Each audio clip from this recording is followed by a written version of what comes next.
Hello Taurus, reading mo for March 15 to 31. Or kung kailan man makarating sa iyo to, Taurus, Sun, Moon, Rising, Venus, Signs man or Cross Watchers. All genders, welcome dito.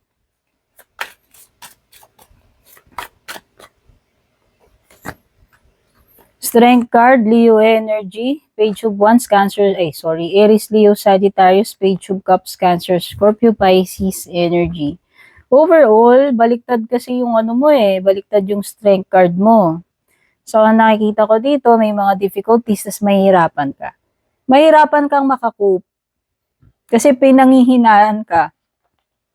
Pinanghihinaan ka ng loob. No, yun yung magiging challenge para sa iyo. Yun yung overall situation.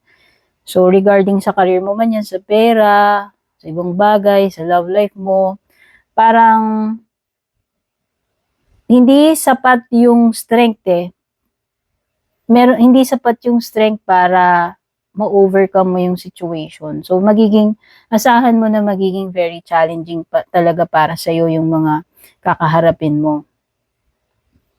Pwedeng iba, wala kayong gana, wala kayong strength para kumilos, no? So, depende. Strength card reverse yan. When it comes to finances, career mo, yung Page of Wands, okay, kung naghihintay ka ng good news, ng progress, mukhang wala pa rin baliktad kasing Page of Wands mo. So, expect mo na rin yung mga delays for sure. Lalo na kung may mga pagkilos, transactions, pagbili, kasi nga, pwedeng yung inaasahan mong pera or inaasahan mong opportunity sa career, sa pera, hindi pa darating. Medyo madidelay pa yan.